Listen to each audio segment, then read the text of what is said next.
Hello, welcome back to week 2. I hope you had the chance to watch the video for week 1 so you guys aren't already behind a chapter in a week. So I'm going to cover chapter 2 with you guys today, and which really starts the nutrition part of this, the whole aspect. To kind of give you a better sense of why it's so important to eat good, if you can imagine, got my little symbols here, visuals. It's what I make for kids when I go into elementary schools and talk to them. They just love this. When you eat, your food immediately starts to digest, especially your carbs right here. Travels through your esophagus, this little part right here, and then comes right on down into your stomach. Now, a lot of people think your stomach is way down here. It actually isn't. It sits up a little bit higher. And that would be your stomach, and it's about the size of your fist, if you can imagine that. Then you got about 24 to 26 feet of intestines. All the intestines wrapped up right inside you. This right here is so important to eat right, because you've got all these little tiny little hair-like structures that are within all of these intestines. All of this wound up inside as your food passes through. These little hair-like structures basically helps to pull out the vitamins and minerals from that food so that you remain healthy, and it nourishes the rest of your body. So as it goes through there, that's what keeps your body going strong, keeps your immune system built up and all that. But here's the thing. If you eat a lot of sugars, or if you are on antibiotics, that actually kills these little hair-like structures. That helps pull out, and their digestive enzymes is really what it is, helps to pull out all the good vitamins and minerals. So what happens is you have this good food now all of a sudden coming through your body, but this is still damaged. So basically, you're still going to remain malnourished. Now, an overweight person can be malnourished. And I know that probably sounds a little odd, but you can be malnourished, because if an overweight person might be fueling their body with a ton of calories, or their metabolism isn't set right to where they're actually having more fat storage take place, but when they actually have the foods coming through the body, all of this is destroyed. So you're not actually able to absorb what your body needs to keep it nutritious, to keep it malnourished, or to keep it nourished. And so you actually go into a state of malnourishment. So it's important that you keep this actually very healthy. Now, if you have in the past consumed a lot of the fast food, the sweets, the processed foods, the sugars and things like that, you need to kind of prep this so that it starts to repair. So when you do start eating very healthy food, it actually is starting to absorb a little bit better.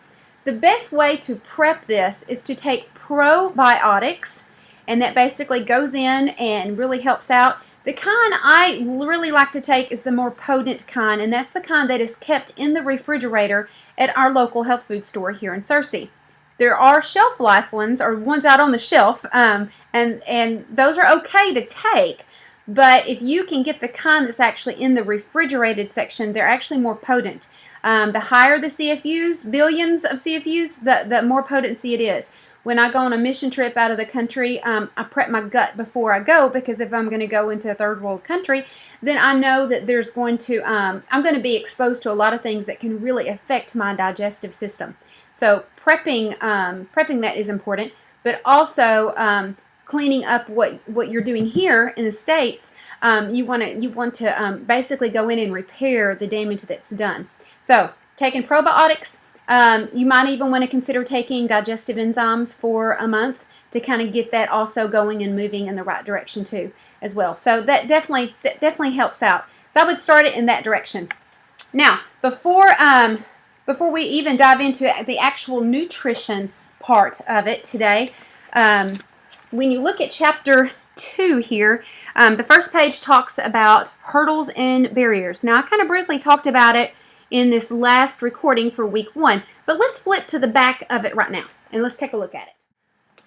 Okay, so now we are in the appendix part, and I know if you watched the first video, you have to number your pages, because somehow in the printing process they left off my numbers, and this should be page number 127. So anyway, looking down through your barriers and hurdles, you're going to have to really pay close attention to things that cause you to stumble. maybe things that cause you to be set back just a little. So a lot of times the things are actually in our life, in our daily life, and if we don't look at it and think about it ahead of time, we're not going to be able to conquer it and allow the Lord to help show us and provide us with an easier way of getting through in that direction.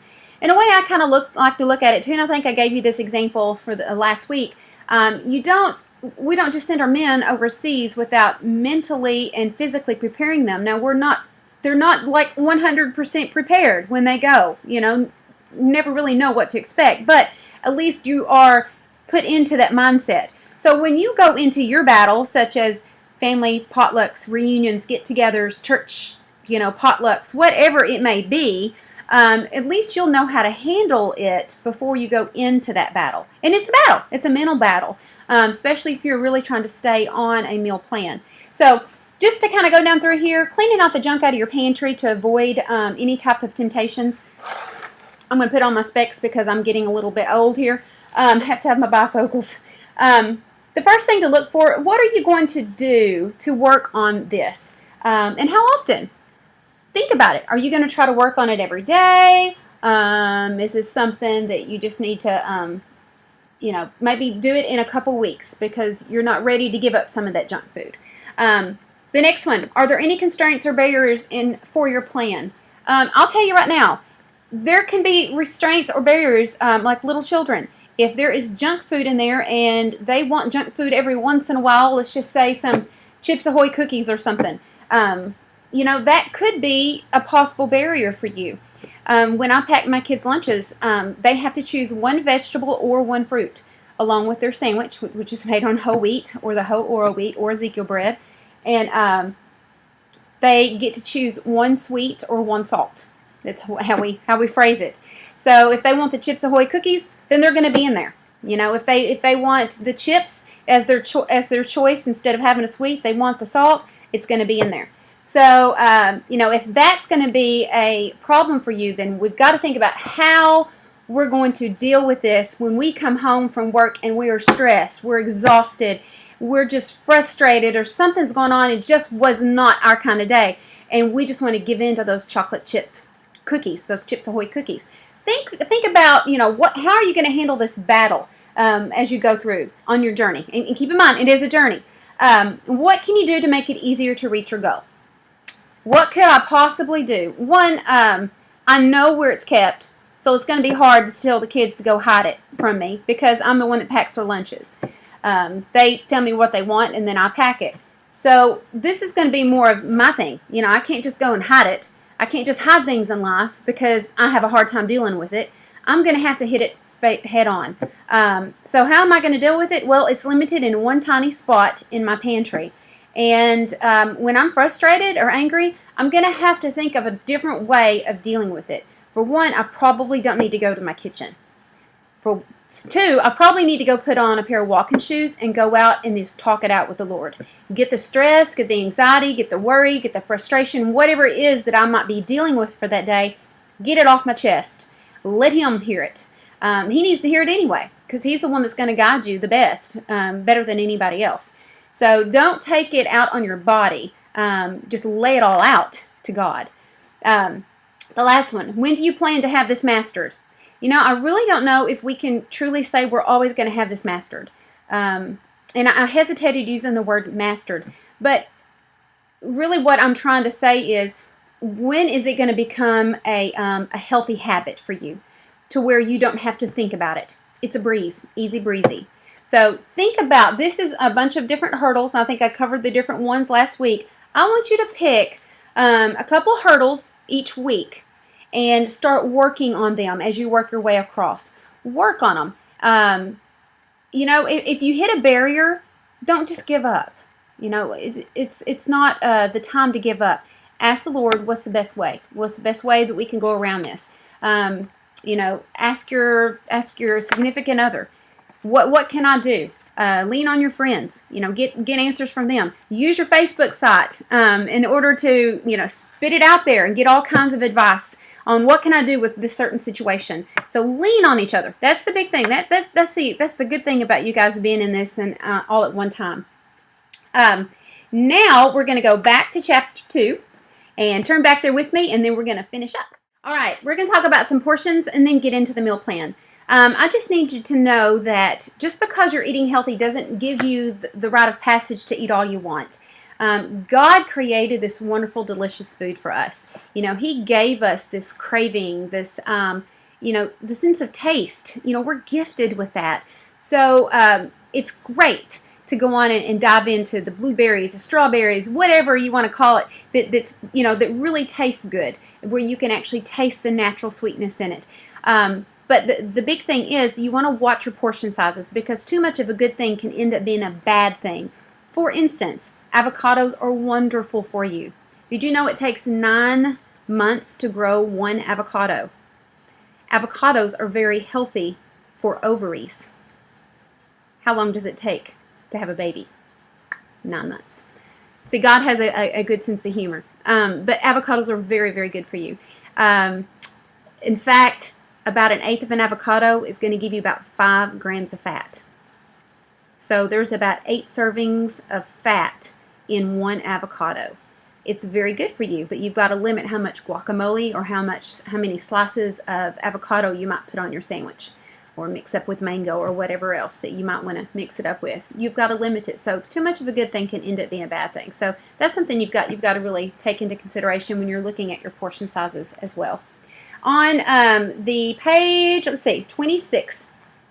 Again, if you haven't numbered your pages yet, like I mentioned in the first video, you need to go on and number them so we can kind of be on the same page. I hate that they've messed that up. On page 26, you're going to find this general rule of thumb for a meal plan.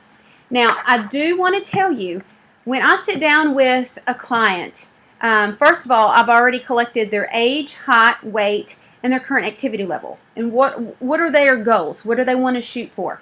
Is it just heart health, or is it endurance? What are they participating in? Is it marathon running, or is it weightlifting, or is it just couch potato, basically, as some people want to call themselves? Where are you progressing to? And what are you doing at this time? So all that kind of goes into consideration as well. But to kind of hit the general audience, I had to do just a generalized meal plan for everybody. So I just want to tell you, if you are already a marathon runner, you know you're going to have to eat quite a bit more carbs on this to sustain and replete your glycogen stores. If you are lifting weights, you know that it's better to have certain extra amounts of carbohydrates pre and post workout. Just to refuel your glycogen stores and get you most out of your strength gains and your performance. So that kind of takes it into a total different area. I'm not going to go into that, okay? We're going to stay basic here and stay really basic and kind of get into the main benefits of this. As you'll see, your proteins and your carbs, your fats and your vegetables and your water is all listed at the top. Your portion sizes for your proteins is about the size of the palm of your hand, and I'm going to go into detail on that in just a moment. Your carbohydrates, which we'll discuss in just a moment too, your portion sizes is right at 1/2 of a cup. Usually 1/2 a cup, a slice would also work, or it'd be like a baseball size, like if it's an apple. Fats is about the size of the tip of your thumb. And your vegetables, portion size is 1/2 a cup cooked or 1 cup raw. It shrinks, the vegetables shrink down because you're depleting the fiber in it as it cooks. So, and we'll go into more detail on that in just a moment too. And of course your water, calculate your water, your portion size is at 8 ounces. And a general rule of thumb, you want to try to go 1/2 of your body weight in water per day. So the best thing to do is just start drinking in the morning. If you can get at least 1/2 of it done by noon, the rest of the day is going to be a breeze for you. Babysit it all day long. Always have it with you. Don't wait till the end of the day to start drinking your water. You can be up all night going to the bathroom. Worst thing to do there. All right. Now, again, general rule of thumb starts on the side here. 1,200 to 1,400 calorie is the first one listed, and that's how many you would need to choose at each meal based on 3 meals a day. Okay? Each meal based on 3 meals a day. So I'm going to pick on the first one here, the 1,200 to 1,400 calorie one. 3 to 5 ounces cooked. Now that's going to vary from one person to the next. Okay? Again, go about the size of the palm of your hand. 1 to 2 choices out of your carb group, which I've got a list of those provided for you. We'll cover that. and then 1 choice of your fats and 2 or more choices of your vegetables. You can go overboard on vegetables because we don't get enough. This is where all your vitamins and minerals and antioxidants and your anti-inflammatories are found, is in your God-made vegetables. So eat up on that. Even eat it at breakfast if you can. A lot of people don't like it at breakfast, but go for it. Then you have a 15 to 1700 calorie meal plan here, an 1800 to 2100, and then a 2200 to 2400. And some of you, especially ones who participate in higher intensity exercises, or even marathon runners, you would probably even go even higher than that. Most people would go higher than that, just to sustain, maintain their body weight. And again, this is very generalized. So just want to kind of point that out with you before we kind of dive into the actual foods and how to calculate that and all. I did mention on the next page, I mentioned last week in the video, that I want you guys to do a food diary. Research has shown over and over and over again that the more you put it down in black and white, the quicker you're going to reach your goal. Now, your goal might not be much, but you're going to reach it a lot quicker.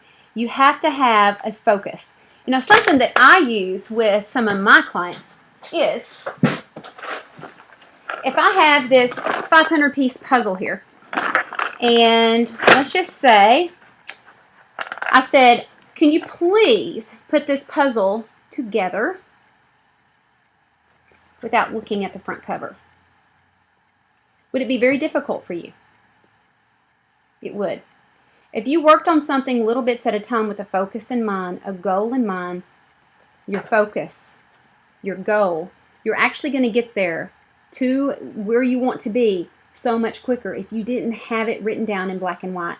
If you didn't work on those hurdles and barriers, you would not have this goal in mind nonstop. So take away the goals, you're not going to arrive where you want to arrive. And you can't blame it on the diet. You can't blame it on anybody else. It's only you, because your mind was not fixed on where you wanted to be at. And if you're having a hard time getting into that mindset, maybe it's because God wants you to go to Him. You know, I like to look at it like that, because I mean, really, He's the one that gives us the desires for everything. Our motivation, it's all there. I mean, He gave us those desires to crave, and that would be basically the desires for Him and to draw on strength from Him. And there's so many things that He can point us out to do in the direction that He wants us to go. And a lot of times we just don't listen to Him, and we don't even go to Him for counsel, and He's the wisest counsel to go to. So definitely go to Him for that. So that would be your food diary.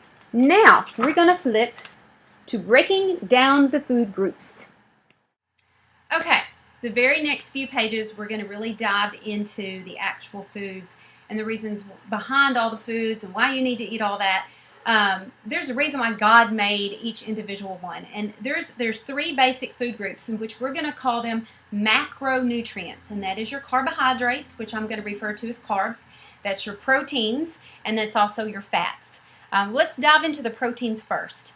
There's a reason why we need to have protein, and as you see on that page right there, we keep pulling back up to it. It would be page 28. It's the basic structure of all living cells. It also has the highest thermic effect. It produces hormones. It's very hard for your body to break down, and that's what causes the highest thermic effect. With it being very hard for your body to break down, you actually promote, or you push your body to burn more calories trying to break it down. So really, you're kind of burning more calories without stepping into a gym when you are consuming protein. Now, it's important you don't go the whole crazy all-protein route like the Atkins diet was several years ago when it hit it big again. You want balance. You've got to have carbs, proteins, and fats, but protein is very important. Most Americans, the ratios of protein is really low and the carbohydrate intake is really high. And it's important you don't do this because, one, too much carbohydrates, extra amounts that you do consume, actually does more damage than good. What we want to do in order to reverse this huge epidemic in America with all of the obesity, what we want to do is flip these ratios, or at least to make them somewhat even here in this area. You want to bring the carb amount down. You don't want the carbs to be low, so where you're not consuming anything, but you definitely want to flip that ratio around. Protein itself is again, very hard for your body to break down, so you want to have that. Now, proteins. I know I've mentioned my hand. I want you to take a look at your hand right now. Pull out your hand, take a look at it, and I'm going to show you some proteins that I have when I do all my little demonstrations and classes here. If you can imagine the size of a deck of cards, and I've written all over this one, it's a very old deck. This deck, right here, this one, is, if you can imagine, it is 3 ounces, okay? If you had a piece of meat, the exact same cut, size, thickness, you name it, length and width, this would weigh 3 ounces on the scale. 3 ounces. So when I put it up against my hand is actually thicker, and I'm going to show you the front. I'm going to scoot it over to where it matches one side, and look how much I have left over on the other side. So because of the size of my hand, I'm going to need right at 4 ounces at every meal instead of 3. Because of how much it is. So if you can kind of picture that on yourself, that's a good way to kind of eyeball it, to know exactly how much you might need. Again, very general, but oh my gosh, so it hits the nail most of the time when I'm figuring out how many grams of protein a person actually needs. So right there is a general rule of thumb. Now, if you can get a set of scales at like Walmart to weigh your food after it's done cooking, then that would be a benefit too, instead of just eyeballing it with, deck of cards every time. So that's a good route to go. Your lean meats are very important. You'll see there on your lean meats you've got some keepers, and you got some ones that you need to limit and ones you need to lose. You need to ditch. The ones to keep are basically poultry without the skin. It's lean beef. When I mean by lean, very little marbling at all. Marbling is the white streaks in it. The marbling actually is what tenderizes the meat and makes it juicy, but it's also the high amount of animal fat.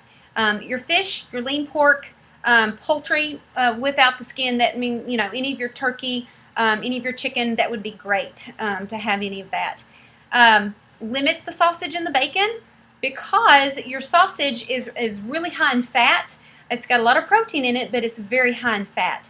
And your bacon is really considered a fat, not a protein. It's got very little protein to it. I had one person tell me one time, but I cook it until it's just burnt, like it's going to convert from fat to protein if you cook it longer. It doesn't convert. All you have is burnt fat. So you've got to really limit how much you have of these because of what it can happen. Now, before we go further, I definitely want to explain this.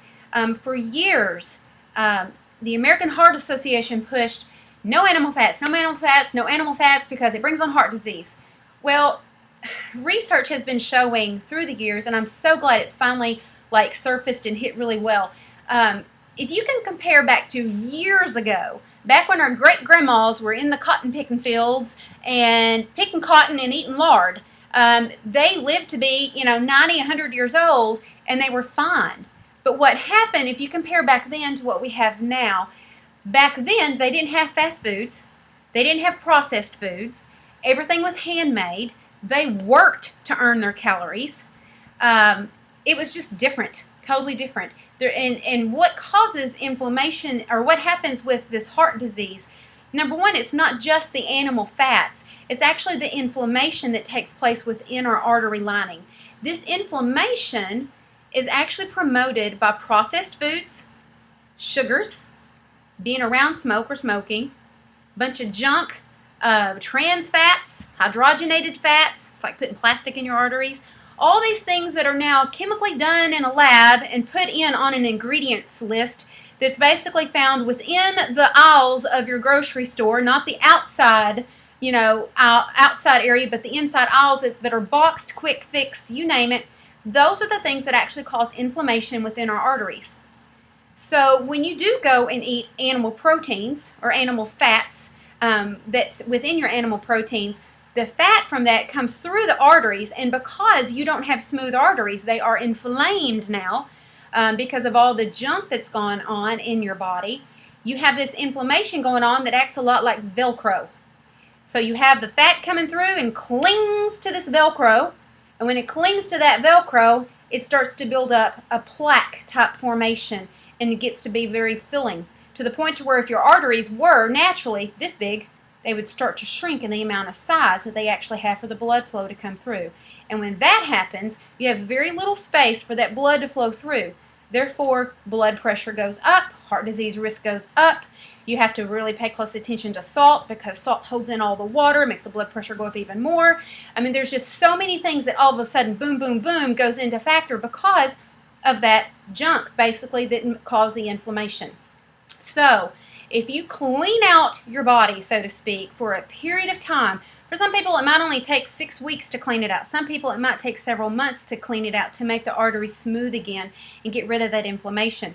But if you work on it, then you will be able to handle that extra piece of bacon every once in a while or that extra sausage every once in a while. But until then, until that inflammation goes down and you are totally off cholesterol medicine and off all this stuff, unless it's hereditary, okay, that takes us into a total different aspect.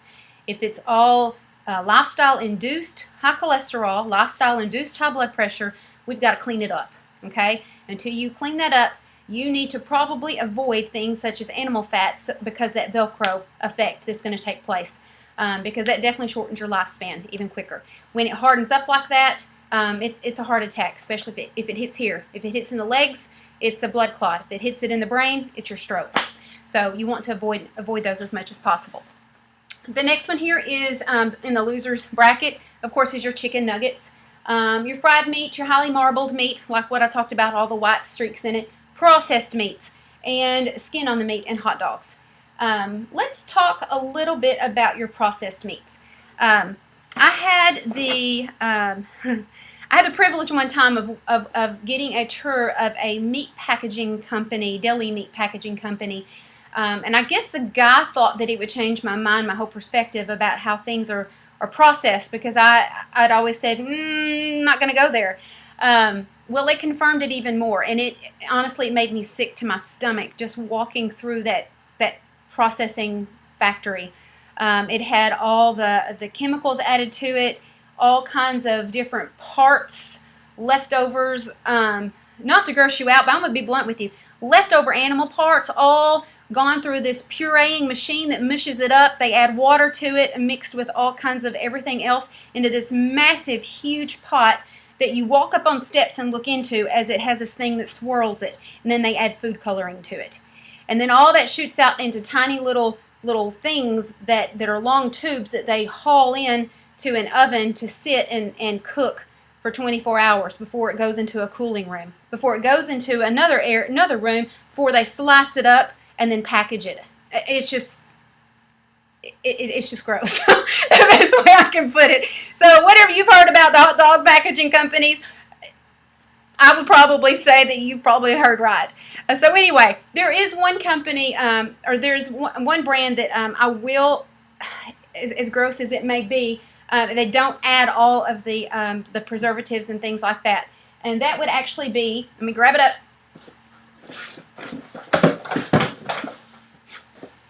That would actually be, there's two of them. It's Oscar Mayer, the one with the little green thing on it that says no artificial preservatives. That one, or this one, the Hormel Natural Choice, no preservatives. And on the back, it says no nitrites or nitrates. That's what I'm looking for. No nitrites and no nitrates, because that is very cancer causing. And that's put in a large amount of your smoked foods, your prepackaged foods, like all that, the deli stuff. And it also says no artificial ingredients. Minimally processed, bingo, no MSG added, and raised without any extra added hormones, and gluten-free. So this is actually, if my kids are wanting some type of a deli sandwich, this is my preferred choice. This one would be my second choice, and it's all natural, but it doesn't have all the extras that aren't added to it like this one is. And again, it's Hormel Natural Choice, no preservatives. It's oven roasted deli turkey. So anyway, that just kind of wanted to cover that with you as well. But your foods, before we dive into the next page, flip your page over and look at all your protein foods here. Okay, this would be your chicken breast, your turkey breast, your lean ground turkey, your fish, your scallop, shrimp, lean pork, beef, or bison. And when I talk about chicken or turkey or beef, if it's going to be ground, just because it's chicken or turkey doesn't mean it's going to be leaner than your beef. If it's 93% lean, go for it. But if you buy turkey meat and it's only 85% lean, and you think you're eating healthy when you could have chosen 93% lean hamburger meat, then you're being fooled. You need to definitely go for the 93% lean, no matter what type of food that you do consume of your proteins. 93% lean. Your wild game, your eggs. Now, the American Heart Association does recommend. Okay, this kind of goes back to that old way of thinking with the cholesterol and the building up with the Velcro. No more than 4 egg yolks a week because of the amount of cholesterol in it. Now, again, if you have very smooth arteries, that's really not a huge concern to you. You know, if you're exercising all the time, eating clean, eating God-made foods, and that's just your lifestyle, you probably won't have the problem with that at all. In fact, you can even eat paleo-style diet, which is another fad diet amongst CrossFitters. You can even go that route where they eat a large amount of the animal fats, and it doesn't hurt them at all. But you want to watch how much, if not, you want to watch how many egg yolks you do consume in a week. I do want to point out before we move on, 1 egg yolk is, if you can imagine this deck of cards here, this deck of cards is 3 ounces, so each ounce, I'm going to divide it in 3 separate ounces, and each ounce is actually 7 grams of protein.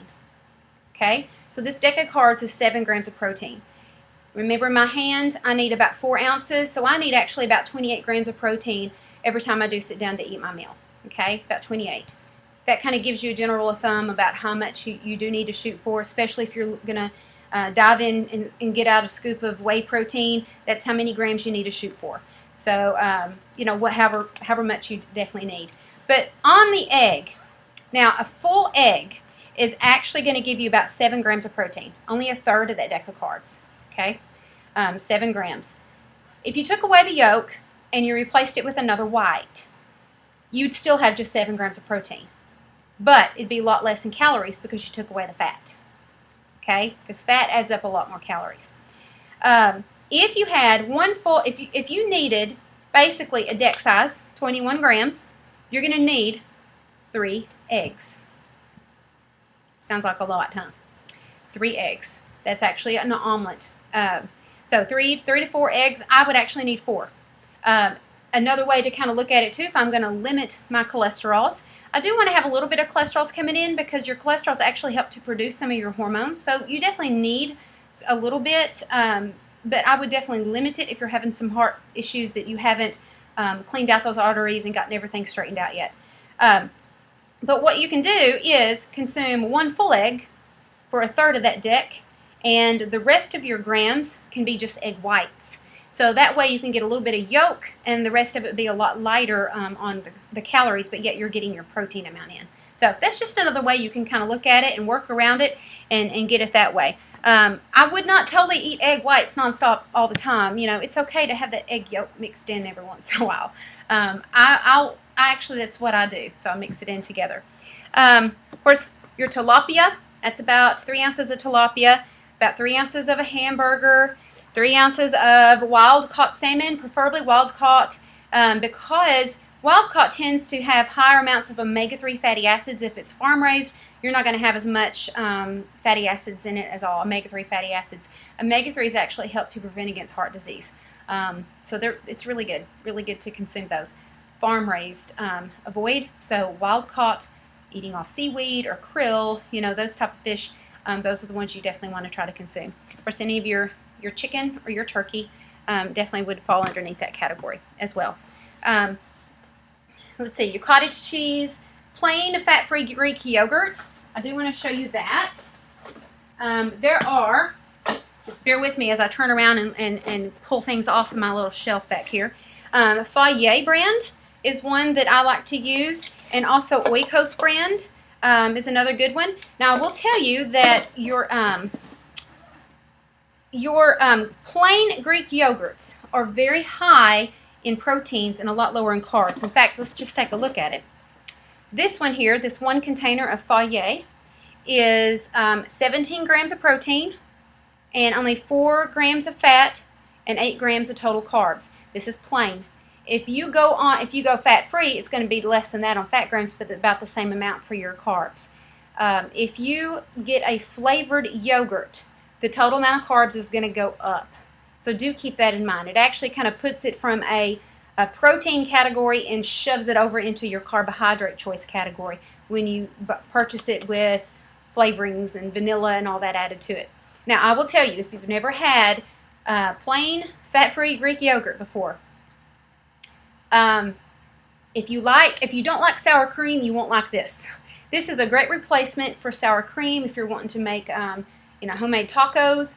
You can also pour in ranch seasoning mix and mix it in together, and it tastes a lot like ranch dip. That's what my daughter will use when she has her carrot sticks for her snack. So that's another route you can go. If you don't like the taste of sour cream, you probably won't like this.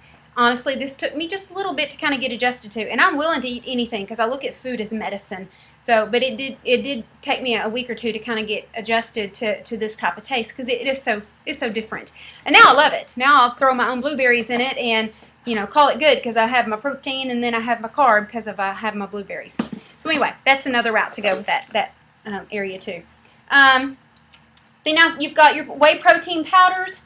Now keep in mind some of your whey protein powders aren't just whey protein. They also have carbs added to it. So you're going to have to consider that as well if you're really trying to limit your carb intake.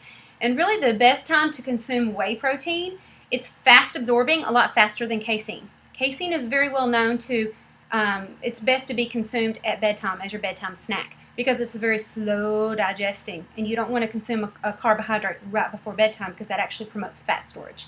You want to have a slow digesting protein to keep you full and sustain you through the night. Whey protein absorbs pretty quickly. So it is the best one to consume post-workout because it absorbs quickly in your body, replenishes the glycogen stores and everything else, and anything that's been depleted during your higher intensity workout. Anything liquid is also best to consume post-workout. So if you are craving orange juice, I pray that you crave it only post-workout because if you consume it beforehand, you have a very high risk of actual fat storage taking place. Even though there's no fat in it whatsoever, it reactivates with your insulin levels, which I'm going to go into that with you in detail in just a moment. Of course, nut butters, they are loaded in lots of fat too, so limit how much nut butters you do consume. Nut butters like almond butter, peanut butter, things like that, do limit how much you do consume of that area, of that food group. All right, flip back to this page, and now we're going to talk about our carbohydrates. There are basically two different types of carbohydrates. There are simple and there are complex. The simple ones are the ones we really need to pay close attention to because those are the ones, if we consume too much at one time, can actually wreak havoc on us. To kind of go into detail on that, and this will kind of help explain too to some people who might be dealing with blood sugar problems or they're predisposed to diabetes, and it also kind of helps explain people who are even weightlifting and how everything is working. Really, the one hormone that we can have direct nutritional control over in our body is insulin. Insulin is produced by our pancreas, which is our oblong-type organ. It fits right underneath the lower part of our rib cage. The best way to look at it is your insulin is a bus. Your pancreas is like the transport system, the main company, and whenever you eat food, especially carbohydrates, it triggers that main dispatching system. It dispatches the bus, your insulin, into the bloodstream to take in those blood sugars that you just consumed from the foods, and it hauls it on over to your muscle cells, tissues, and organs throughout your body. This is where you get your energy. This is what fuels you. This is what keeps you going. Here's where the whammies come in. You consume too much at one time, you have an overproduction of these buses, an overproduction of insulin. You have only so much stored energy that's going to take place for that instant use, the refilling of your carbohydrates, refueling of your muscle stores. The extra that is left over is actually going to be shoved into a fat storage unit, which is your fat cells. Now, fat cells might be this big, but they could be enlarging the more you overeat. Okay, which can create barriers in order for you to lose weight. So this is the beginning stages of becoming insulin insensitive and also the beginning stages of becoming overweight. It's the beginning stages of diabetes. All of that under one umbrella because you overconsume too much at one meal, especially if we overconsume too many carbs at one meal because our body can only absorb so much energy, instant energy, from carbs at one time. Your body's going to pull from carbs before it pulls from your proteins and your fats. That's your first source. Okay, it's going to pull from that.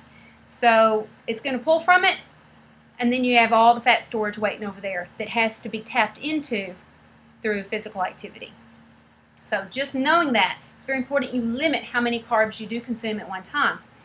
And it's also very important to watch the type of carbs you do consume, because of the simple carbohydrates such as your liquid fruit juices, it's your colas, it's your sweet teas, it's your processed white breads, it's your white rice. It's basically anything manipulated by man. It's basically simple. Your milk is also considered a simple because it's in a liquid form as well. But simple means it simply hits that bloodstream, simply jacks the blood sugar up, simply shoots a ton of insulin into that bloodstream to simply overwork your pancreas. And when that pancreas wears out, it's actually going to wear out over a period of time. It's going to wear out for life.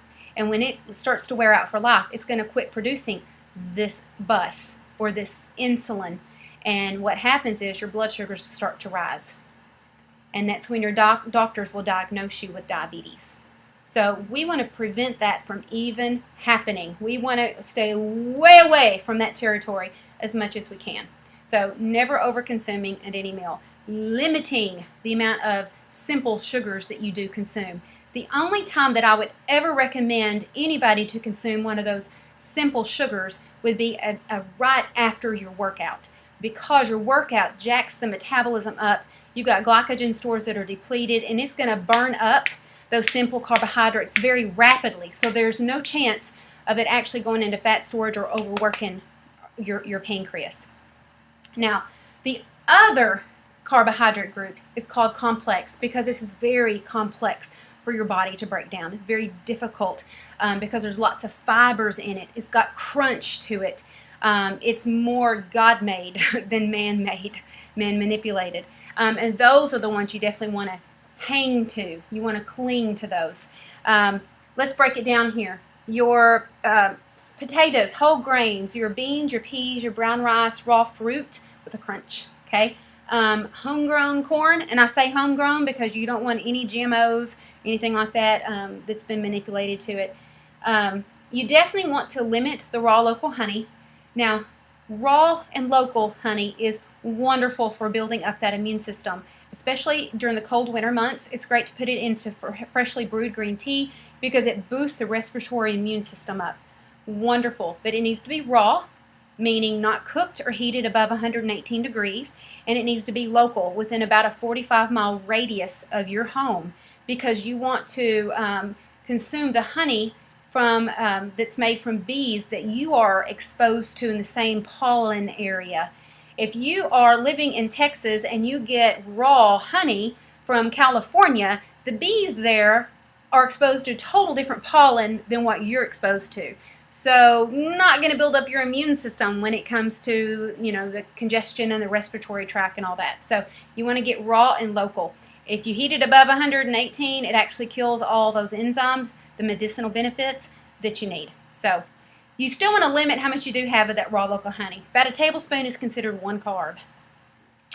Other things to limit is your 100% fruit juice.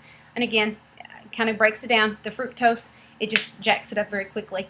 Again, your milk, homemade kefir, also your fruit smoothies. Simple carbs that you want to avoid, please avoid it as much as you can. And just knowing that what it does, it's going to promote the fat storage, especially if it's not after a workout. That would be your candy, your chocolate jam, your white rice, your white bread, your cookies, sugared cereals, sodas.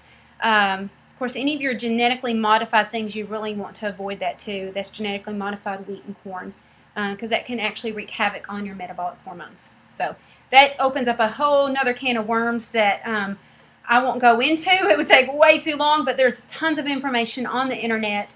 You Google up all that information when it comes to GMOs, genetically modified foods. So that is your carbs, but I'm going to kind of point out a few things on your carbs here on my little things behind me. And a lot of people don't realize that fruit is a carb. And they're basically 4 starchy vegetables that are not considered a normal vegetable. They're considered a carb. Those four is your corn, it's also your potatoes, and it's also your beans or your peas. Each one of these, one serving is 15 grams. 15 grams of carbs, okay? One serving is 15 grams of carbs. A serving size is a half of a cup, okay? Note that, a half of a cup, because if you have two choices per meal and you want a potato, this right here is half of a medium potato. That is one choice. And let's say you want the whole potato, a whole medium. That right there would be your two choices. It doesn't look like a lot, but it is. It's a lot of carbs that's going into your body. So don't want you avoiding carbs. You're not going to be deprived of any food group. But we're going to remember, switch the ratios of carbs to proteins, because we're going to promote some better performance in any of the exercises that you do. We're also going to promote some fat loss, okay, along with that. So that is your starchy vegetables that are considered carbohydrate. So you have to count this as one of your carbohydrate choices. All right? Now, fruit. Fruit is another one of your carb choices, okay? It's not a freebie. It is very healthy for you if you eat it in the right form, God-made form. But again, too much of a good thing can be a bad thing. Now, basically, a baseball-sized apple is the serving size of one fruit. Now, I really have to look at how I budget my money, and I'm trying to follow the Dave Ramsey budgeting.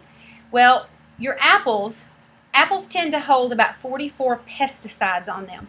So if I'm going to invest my money in a fruit or a food that has the most pesticides and try to buy organic to avoid those pesticides, it will be an apple because of 44 pesticides. 44, actually I've heard even one I'm saying 49. That's a lot of pesticides going into my body when I'm trying to keep it clean. So that would be something you might want to think about if you're looking at, trying to evenly disperse your money out. You don't want to go overboard. Honestly, I cannot afford everything organic. I can't. So I have to pick and choose what's most important to me. I think you need to do that too. Pray about it. What's most important to you, and is it worth doing it? If you can buy it in bags in bulk instead of individual, they'll actually come in more pre-proportioned sizes anyway. Now, baseball size orange, a little bit of tidbit information. The thicker the peeling, the more vitamin C you're getting. The older the orange gets, the thinner the skin gets. Okay, a little bit of tidbit information, especially for this winter season. Of course, your pears. I do want to point out your apples and pears, even strawberries, because of the seeds in them, they have a very high crunch. Therefore, they have way more fiber, which means it takes a lot more for your body to break it down. So this actually has about 60 calories in it. By the time this gets done breaking down in your body, maybe only 30 calories is actually going to be going into that and affecting your body. Half of it. Another way to look at it, it has 15 grams of carbohydrates. By the time your body burns up the energy source trying to break this down, because it's so hard to break down, maybe 7 to 8 grams of carbohydrates is actually going to enter that bloodstream. Okay, you compare your apple to apple juice, a half of a cup of apple juice. These two both have the exact same amount of carbs in it, the exact same amount of calories. The only thing is, this one, your fresh apple, is complex, and this one is called simple. This one simply hits the bloodstream, so all 15 grams and all 60 calories is going to go right into that bloodstream quick. This one doesn't react that way. Now, most people don't want to consume this. I took my son and his friend to an IHOP the other day when we were out for snow and ice, and his friend ordered an orange juice. Well, the orange juice, this right here is 2 servings, which is basically 1 cup. Okay, 1 cup. The orange juice they brought out had to have at least 6 servings of fruit juice at one time. 6 servings. Well, if you think about it, oh my goodness, if you're only allowed 2 servings per meal, basically that 1 cup, if you divide it out, that 1 cup that he got, if you divide that out by thirds, he would be drinking a third of it at every meal, and that would take care of all of his carbs for the day. way too much at one time. Talk about insulin surges, weight gain, sending your pancreas into overload. Not the thing to do to your body. So you definitely want to watch that. Of course, watermelon is another thing too. A lot of people want to eat way more than this amount of watermelon. A banana, a half of a banana is considered a serving. Most people will eat the whole banana, which is actually 2 fruits or 2 carbs. So if you want to go with the banana, that's fine, but that is your 2 carb choices right there. What I like to do is just cut half of it off, put it in my smoothie, my liquid, because I only like to consume my fruits right after my workout because of it being a fructose sugar. It's going to absorb quicker. And so I'm going to put it in with my smoothie, or I'm going to eat it along with me drinking my smoothie right after my workout. And that's really the only time I'm going to consume any of my fruits. The reason why I do that is because I'm more focused on performance when it comes to working out. I want to get more bang for my buck when I work out. And when I'm away from the gym, I don't want to overload my body with with carbohydrates that quickly digest into my body. I want them to work harder to go into my body. So if I had to have a fruit later on in the day when I'm not working out, I'm going to choose something like an apple because it's so high in your carbohydrates. So let's move on to another type of carbohydrate, and that would be all of your grains. Now, if you're following paleo style, it definitely wouldn't, none of these would fit. But 1 slice of toast or bread is considered 1 serving. Now, this is not Texas toast. This is a regular toast, and really the best type of bread that you can get is it's called Ezekiel bread, bread for life. In fact, I have an example of Ezekiel bread here. This is Ezekiel. There's several different kinds. This one is sprouted, 100% whole grain bread, but it's called Food for Life, and they produce several different types of Ezekiel breads, and they're sprouted, and no preservative, nothing in it whatsoever. So it has to be kept in the fridge or the freezer. So many different things that that you can use that with. Here's another one. This is the sprouted grain bread, sesame. So lots of different kinds. Again, you can find this probably at your local health food store. There is a Harps here in town that actually carries it too in their frozen bread section, and it's a little bit cheaper than the health food store. So anyway, it's just try to find that, and you'll have to keep it in your refrigerator or freezer because there is no preservatives in it whatsoever. It is the best choice. The next one to go down to would be your pure whole grain bread. And that you want to try to look for the kind that has absolutely no high fructose corn syrup added to it, because that messes up your metabolic hormones in its purest form as possible. So that would be another route. Of course, tortillas. Try to go with your whole grain tortillas. If you do consume a bun, the top part of one bun is 1 serving, the bottom part is another. So you eat the whole bun, which most people will. There is your 2 carbs. So if you're only allowed 2 carbs for your meal and you're wanting some French fries with it, even if they're baked French fries and not deep fried, you're going to have to sacrifice and eat an open-faced sandwich with your French fries. So just another thing to kind of think about. Remember, you're not becoming deprived. You're consuming. You're just going to have to watch, how it all works out. Some more grains. Try to avoid your white rice and go with your wild rice or your brown rice because it's loaded in all the fiber. This one actually has been stripped. About 1/2 cup of rice. Now your oatmeal, 1/4 cup dry, is going to double into about 1/2 cup cooked. 1/2 cup cooked is considered your serving of oatmeal. Avoid anything that's flavored, anything that's a quick fix like that. You want to get your old-fashioned or your steel-cut oats. You don't have to cook the old-fashioned that long. It might call for 3 to 5 minutes. I normally just cook mine for a minute.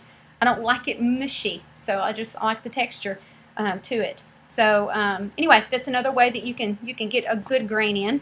If you do choose cereals, remember 1/2 cup is a serving. Avoid anything that's got any type of sugar on it, sugar coating, any type of flavorings, any kind of dyes added to it. Try to go with the most natural form of like bran flakes that you can get. Even Raisin Bran, watch it because it's loaded in lots of sugar.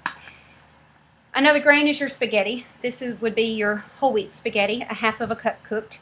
Again, it'll be measure it after you get done cooking because it's going to swell up a little bit. Most people will eat more than this. So if you think about, I want some Texas, or I want some garlic toast with it, you're going to have to, pick and choose. How much garlic toast can you have versus how much spaghetti can you have. You know, pick and choose how much you want of that. You're not being deprived. You're just going to have to limit how much you do have of it. You know, we all tend to go overboard. Let's talk about muffins and rolls. The big Otis Spunkmeyer muffins that you get in most convenience stores, gas stations, they actually have 5 carb servings in one. Okay, 5. This is actually 1 carb serving. Okay, double it up. That'll give you 2. But keep in mind, this is just a small little muffin. It can be the same thing as a small roll. Try to go whole wheat if you can. You won't be able to find hardly anything whole wheat if you go out and eat. It's just rare to find anything like that when you go out. Cornbread, basically 1.5 inch by 1.5 inch square. And that also has fat in it too, unless you can make it without the fat. So do keep that in mind. So we've got our starchy carbs, our starchy vegetables, which is a carbohydrate. We have our fruit, which is a carbohydrate. We have our grains, which is a carbohydrate. And we also have our milk, which is a carbohydrate. And I have briefly talked about yogurt, but your yogurt and your milk both are considered a carbohydrate. Now, the thing is with these, your yogurts and your milks, you can actually get double. Everything has been a half of a cup so far, but your milk is a double. So it's a full cup. Again, it comes from an animal. So if you have any type of irritation in the lining of your arteries, you want to go with either a 2%, 1%, or a skim milk. You want to go that route. Now, if you want to really limit your carbs and you want way more oatmeal, because if you had 2 carbs, I'm still picking on 2 carbs here. If you only have 2 carbs for breakfast and you're going to cook oatmeal in milk, then you can only have a half a cup of oatmeal when you have your milk. Or you can cook with it in almond milk, which is your fat. That'll save 1 more carb, so you can eat double oatmeal and have a full cup cooked of oatmeal. So that's another thing you can do as a trade-off as well. Same thing with your smoothies. If you're wanting to watch how many carbs you're consuming, you can trade off and have your almond milk instead of your actual cow milk. That's another good way to do it. Now, I've had some people ask me, well, what if I get unpasteurized cow milk?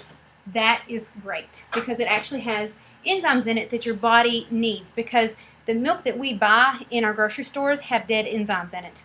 They're basically dead. Remember, it kind of goes back to the intestines and the gut with the little healthy hair follicles that actually pulls all the good enzymes out.